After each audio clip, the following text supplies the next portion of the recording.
Hey, thanks so much for tuning in. A little bit of a different intro again for you as we continue this vision and values series. It's a really important series that I think if you're new to our church or if you've been around for a long time, it's very valuable. It's core to our church, Kingsway Christian Church in Mount Vernon, Missouri.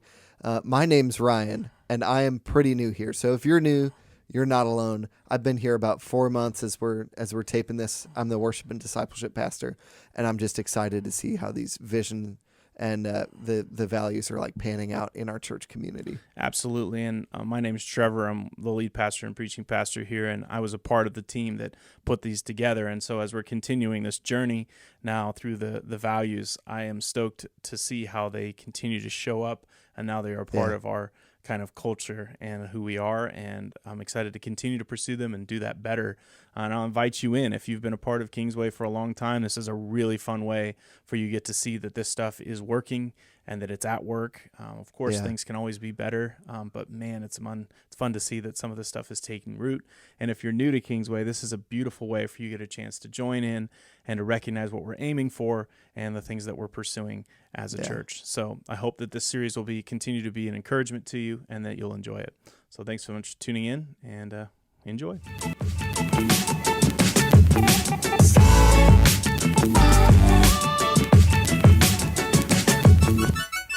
Hey, welcome back to the Kingsway podcast. Welcome. Thanks so much for tuning in. You're catching us right in the middle of kind of a neat segment or a series of kind of podcasts that we're doing that'll probably be around for a little while because they're centered around our vision and values. I'm thinking probably, now don't quote me on this, these will probably be pinned on the top of our YouTube channel. These will probably be somewhere easy to find for a long time because these are the core of everything we do. Yep. They are. Yeah, our vision and values. Good little promo there. Oh, yeah. I like that. Foreshadowing. Foreshadowing. It's a literary tool right there. We've done several of these. This is our, I think, 5th out of 6 values, and so we have one more to do. Yeah. And hopefully you've tuned in a couple others, or maybe this is your first one that you've tuned into, and you go back and listen to the ones that we've recorded previously. But kind of jumping into why we're choosing to do this kind of series or segment is because a lot of people that have chosen to engage with Kingsway's community over the last year or maybe years.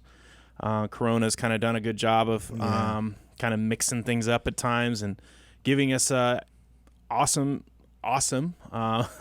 opportunities to kind of introduce ourselves to new people through technology. Some people don't ever get on campus before they check us out on YouTube or on Facebook or through our podcast. By campus, he means the premises. Yes. The building. And to get into our physical place of worship on Sundays. I always use campus, and I was like, what's a campus? But a lot of people haven't had a chance to do that, or maybe are new enough to our community that they've never heard us talk about some of this stuff. However, our vision and values does get preached and talked about, I would say a good amount on a regular basis. Yeah. But if you are new or if you're checking us out, this is the perfect place to start. Seriously. In fact, we've had a couple people just even this last week that I've already said, like, hey, you want to know our heartbeat? You want to know what we're about without having to wait around to kind of figure it out slowly? Yeah. You can do it kind of like a fire hose. And you can watch these 6 or 7 episodes, kind of the first one being our vision and then the next 6 being our values. And by the end of it, really know who we are and what we're trying to be. It doesn't mean that we always do it perfectly. It doesn't mean that we always execute exactly how we would want to, but these are our goals, our aims for what we're trying to do. And I would say that today's value is probably my most favorite out of the 6. It's the one that has been a guiding light a lot to my attitude, to my heart, to making sure that I feel like I keep my eyes on what is most important. And really, as we're making decisions and navigating difficult things, it's a good check. It's checks and balance for me. For me, when I heard all the 6 values, even though our vision is helping everyone pursue full life in Christ. Yes, helping everybody pursue full life in Christ. This seems like the most central value. Mm-hmm. Like out of this value, all the other ones branch. I would agree, and I would think Paul would agree with you. Yeah. Yeah. 1 Corinthians type 13. Yeah. So without beating around the bush anymore, I don't want to feel like we're like hiding this value, because we're not. But. And here it is now. Yeah. It says we will be known for what we are for, not what we are against. Love is at the core of everything we do. Yeah. And let me repeat that one more time in case you're listening or you missed it. But we will be known for what we are for, not what we are against. Love is at the core of everything that we do. Yeah. Break that down a little bit for you. It's not that we're not against things. We are against plenty of things. You can find that list on our website. I'm kidding. Yeah. No. I always think that people hear this value for the first time and they're like, so you're not going to stand for anything. And we're like, no, there are certain things that we're absolutely going to, stand in. But the truth is we want to be known for what we're for. Yeah. And we believe love is the change agent of the world. We believe that is the vehicle, that is the gunpowder, the secret sauce of what the gospel is all about. And it is so easy to get the buggy in front of the horse and to miss the purpose and the plan that Jesus instituted in the Gospels with love. Yeah. And so this really, like I said, we're going to be known what we're for is mainly saying we're going to keep loving even when things around us are not what we prefer. Yeah. Yeah. Does that make like that's what we're going to be known what we're for, not what we're against. We are going to keep loving people well, even when things don't go our way, or they're not our preferences, or they're not what we would prefer. Yeah. Or what I would say is the preferred method, way, actions, character. I think you can see this without getting political. I know that's dangerous to even say. Yeah. Without getting political, every election season, there's a president. Every 4 years, there's a president elected. Yep. And about half the country is cheering and hooping and hollering and like, we Very did excited. it. We won. We saved the world. And the other half is like in mourning. Doesn't matter what political party you're affiliated with or none of them. For sure. Like you can see people in mourning and other people like jumping through hoops. And so excited. And absolutely. That's because they've put so much weight on the circumstance, so much weight on the organization of one side or the other, so much weight on one issue or the other, and this person will destroy it and this person will save it. That's being known what you're against and what you're for in the wrong ways. But if love is at the core of everything you do, that would change that behavior. And the truth is, like, love at the center really provides common ground for us to unify. Yeah. And it really provides us common ground to make decisions, to understand when we suffer well. We lose well. That's what that would be. We win well. Yeah. When love's at the core. It helps you if your guy won, not be like, haha, I knew it. Yeah, told you shit. so. Total tool shit. You or whatever. And if you lost, you're not like, everything's ruined. Yes. The world's over. Because you still have people you love and people who love you, and ways to expand the kingdom of God, which needs no elections because Jesus will never die. I think I see it most, and I quoted it this last week in my sermon at the very end, talking about even evangelism. I think almost every one of my sermons, if it's an action topic especially, needs to end with like, just remember Paul in 1 Corinthians chapter 13 had this moment of redefining and making sure you remember that as we live out what the church is supposed to be, the body of Christ, active in the world, pursuing his goal of uniting and bringing this new kingdom, we have to do it with love at the center. And if it's not, it's a resounding gong. You are nothing. You are wasted space. You are, but like your actions are wasted space. Like moving a mountain. Everything didn't change a thing if you didn't have love. Your faith moved mountains. That's awesome. There wasn't love at the center. It did nothing. Yeah. And those types of statements from Paul seem over the top until you realize you can win and lose, until you know you can say the right thing the wrong way, until you can recognize that you can have all the right actions, but your heart can be so far from it. And I think this last 2 years, if I can be real honest, with the political sway, the racial sway, the social justice sway, the coronavirus sway, just everything that's gone on, I have watched and I have been a part of at times poor decisions.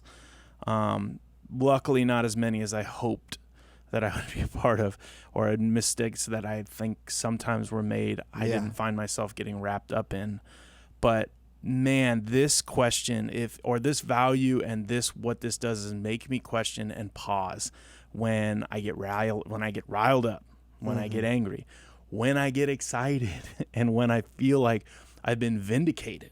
Like, oh, finally, my opinion, my preference has been, pushed to the top. It's just a great thing to go, but there's another side to this coin. There's another group of people. There's another section of, people that believe differently than I do, that think differently than I do, that are sad, that are mourning, that are hurting, that disagree.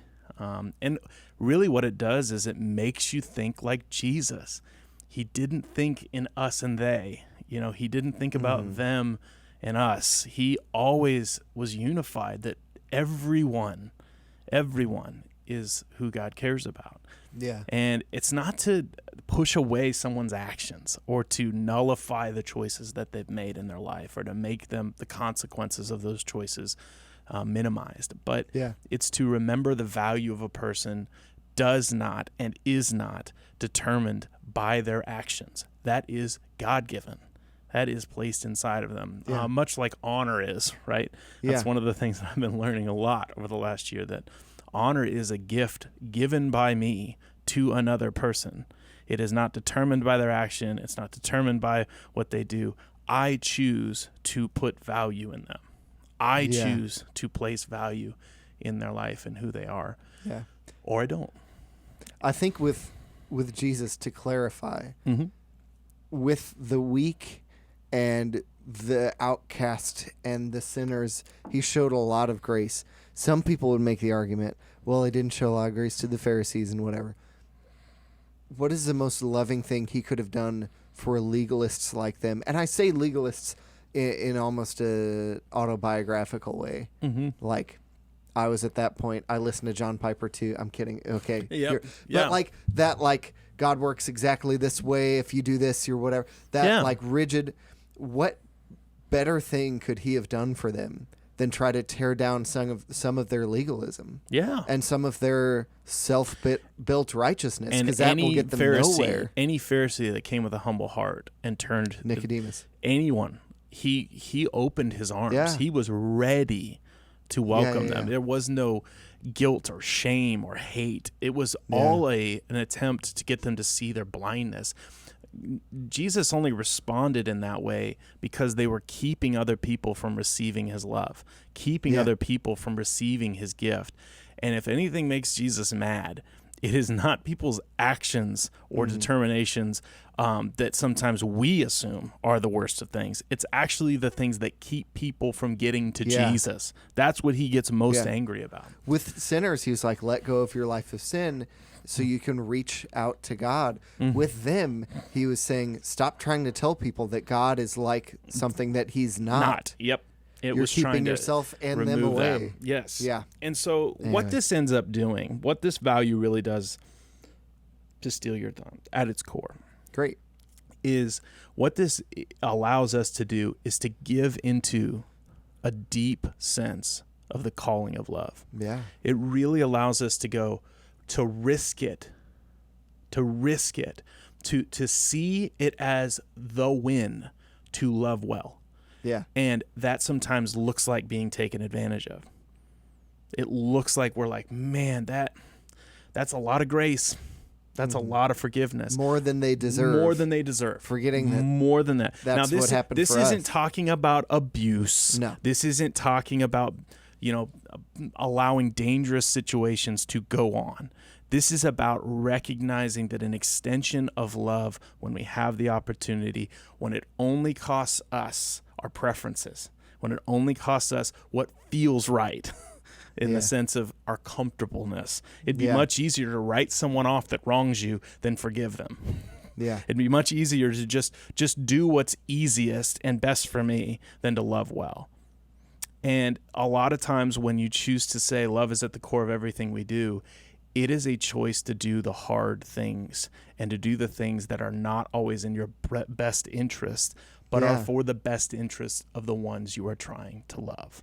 Yeah. And that is something that I think we constantly need reminding of, because if we're going to be known for what we're against, that is super easy. You get on Twitter, you get on any news station, they rally around that. They rally around what they're against. And everybody can find negative news and negative Nancy's as the popular opinion that everybody can find common Yeah. ground. The problem is, at the end of the day, you're still broken, and there's nothing but brokenness that has binded you.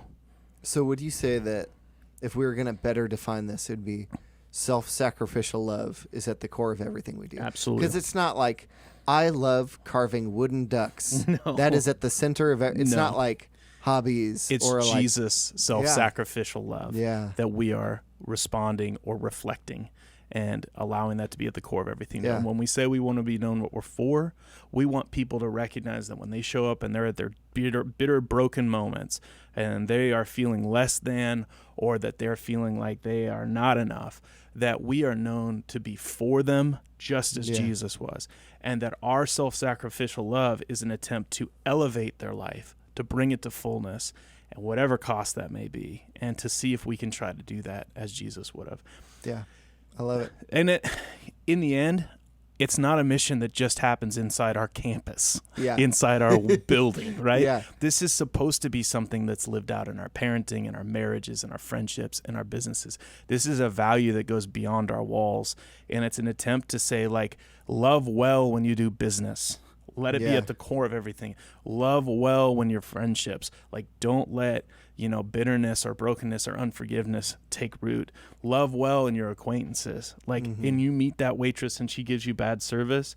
Let love be at the core. Be known what you're for, not what you're against. Just because she didn't give you a good refill doesn't give you just an excuse to remove love Yeah. and take it on. And really this value, whether it's harsh political divide or harsh coronavirus wisdom decisions, whether it's just small detail moments of waiting in line for too long at the DMV, this Yeah. is supposed to be a value that brings clarity to the sacrificial love that we're called to. Yeah. And it should be at the core of our lives. It just should be. Yeah. The way this self-sacrificial love plays out is that whether you realize it or not, everybody's always comparing their worth and the worth of other things. If I'm standing in line too long at the DMV and I get upset about it, it's because I'm better than somebody who has to wait in line for a long time at the DMV. Yep. I'm worth more than waiting in line for a long time. But this self-sacrificial love puts you lower, raises other people up. Not putting yourself down in like a No. self-deprecating way, but like an other service way. Yep. If you want to serve other people, you kind of have to think of yourself as less than them, or they are deserving. And I'll or- give you an example of what I do with this. Yeah. So here's, if I'm in that line, because I hate lines. And so Yeah. that's like when I bring it up, it's like, that's like my nightmare. Yeah. This is the two things that I have to do. One, I either recognize that something has either gone bitterly wrong and that this line is actually unintentional and probably just a calamity of Yeah. poor choices or bad thing that's happened that I'm just wrapped up in. And I can make it a horrible set of events that proves that the world is out to get me and that everything's against me and that nothing is positive and this whole day is wrecked. That's one scenario. The other scenario is it's pure laziness. Someone is just being lazy and they are not doing their job, and that I'm just I'm a captive Yeah. to their laziness as I wait, or it's a broken system that they're a part of. Either scenario, I've had to learn that love comes into both of those. That an unmotivated person that's working slowly in a dead-end job, that's working a job that I wouldn't want to work, that I'm getting something from in their business or working Yeah. through something at a state level like a DMV, I recognize that there's still people Yeah. behind that line. Either scenario. And either they're having a really hard day that it's out of their control and they're doing their best, or they're so hurt and their lives are so jacked up that their slow movement and their little bit of slothness that I'm running into is just a symptom of something broken in their lives that I'm interacting with just like Jesus would.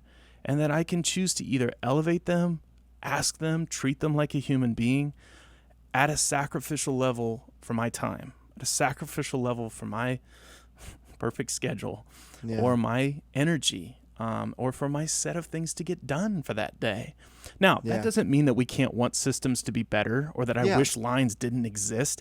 It's just in my mind, those are the choices. Jesus knew perfectly how to do everything on the planet, and he constantly interacted with people that were like the 5-year-old drawing with crayons, where the person that painted the stars is looking at it going, good try, or, wow, that's beautiful. That's a great job. And it's not a talking down, it's an elevation of their value and what he sees in them as the potential. And C.S. Lewis used to say, if we see each person that we interact with in the day as an eternal being, it changes our interactions. And I think there's a part of me that wants to see love at the core of everything I do as the way Jesus sees each person and chooses to love them regardless of the scenario.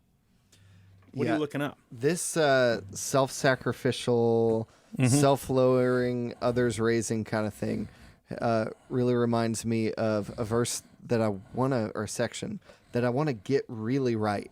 But Philippians 2, Paul's talking to all these Philippians saying this same thing. Lower yourselves, raise other people up. And they're suffering too. Yeah. Have your attitude should be the same as that of Christ Jesus. So saying Jesus did the same self-lowering thing.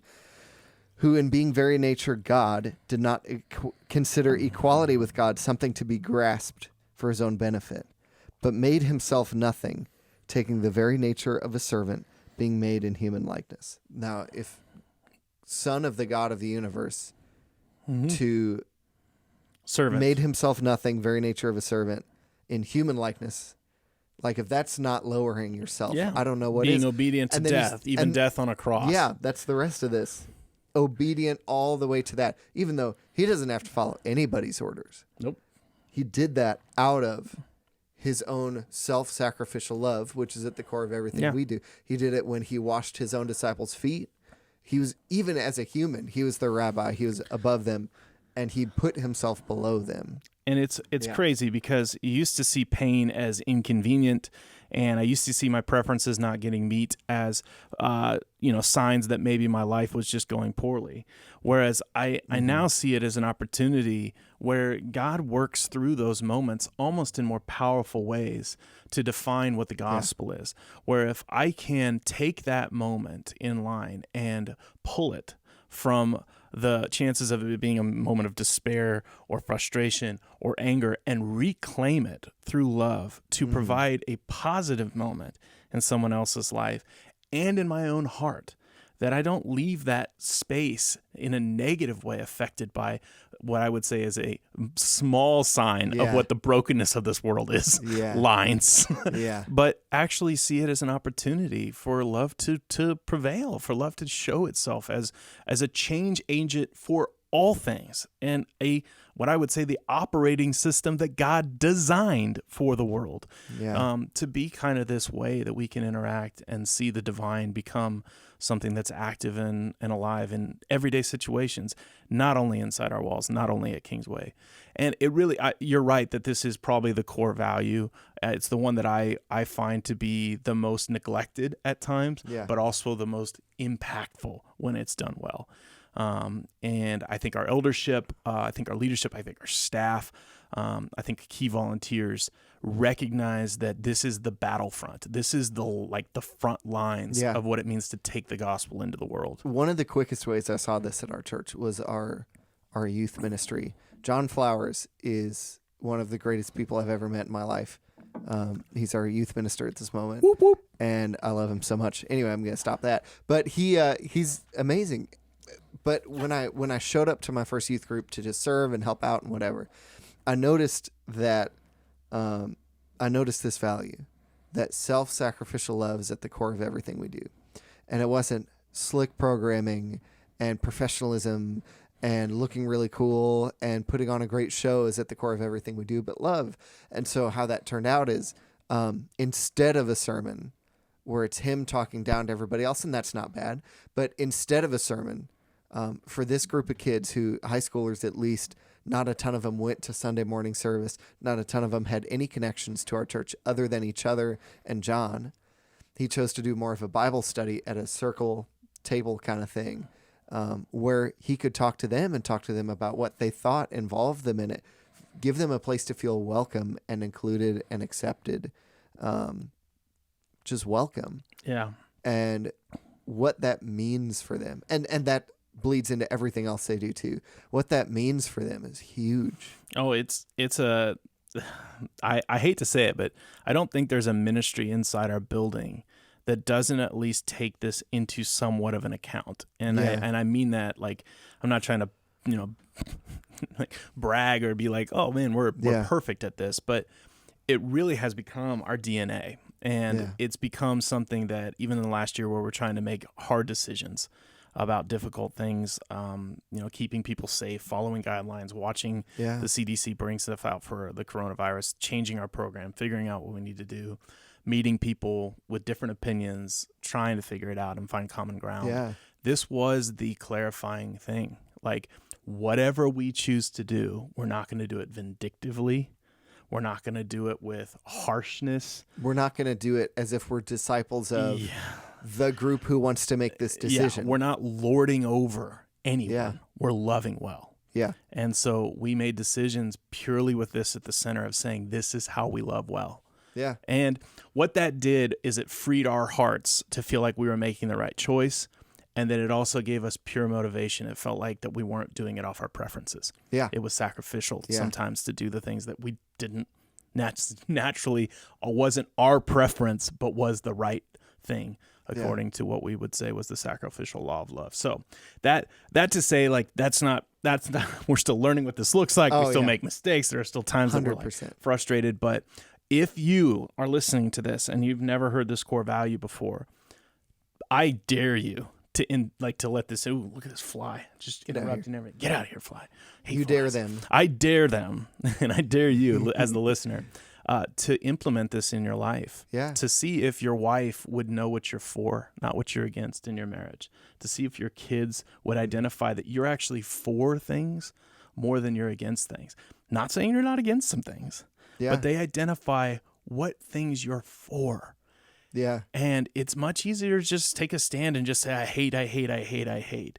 It's much harder to take a stand that you love well enough that people identify that as your main character. When my wife was working a job she didn't want to work, I didn't say, that job's stupid. Mm-hmm. Don't work there, whatever. I said, I can see how much this is wearing on you, and I don't want you to be in this kind of situation because I love you, and I hate the thought of something dragging you down or being a burden on your back or whatever. That's out of love. That's what I'm for versus what I'm against. Yeah. I'm not against that job. I'm pro my wife. Yes, absolutely. And that's you can do that with your kids. You can do that with your friends. Anybody that you can choose. But see, that takes time. That takes tact. That takes self-sacrifice. We are battling this fly that suddenly just showed up, and love is not at the core of my heart right now. Just kidding. So here's here's how I want to wrap this up, and I want to tell you this. When we make decisions in the higher leadership at Kingsway, which is our eldership board, and then in our staff, this is the thing that I'm checking the box to make sure that whatever we're saying, how we responded, my response, my words, my verbiage has this at the center. Yeah. And if it doesn't, I have to take the time to go, like, I'm not against the job. I'm for Sharon. I'm for your wife, and so our language needs to reflect this love. It has to come from, this is what we're for. Yeah. So I kind of wish that every listener right here could be a part of our preaching planning meetings every week, because that's the beautiful part about it. It isn't just like, what do I think needs to make it into the sermon? It's like, let's dig into the details. Let's do some other stuff. Okay, how is love at the core of us preaching this message? Why, like, what breaks our heart about this message for other people? And that changes it. Changes it every time. Like, oh my gosh. And those meetings and even our eldership stuff when we were making choices, it's amazing that when this like filter This like I keep saying operating system, but that's what it feels like. Until you instigate it, like until you put the like equation into this kind of it doesn't work in gospel language. It does not work in Jesus methodology. It does not work in kingdom work. It's man-made until it becomes sacrificial love, until it becomes in the way that Jesus did it. And we can have the best intentions and the best hopes, but again, at that 1 Corinthians chapter 13 verses, we can be, talking the language of angels, and we can know all knowledge, and we can have faith that moves mountains. And it's at the end, he's just like, but just know you're nothing if you do all that and you have not love. This, I just connected the dots.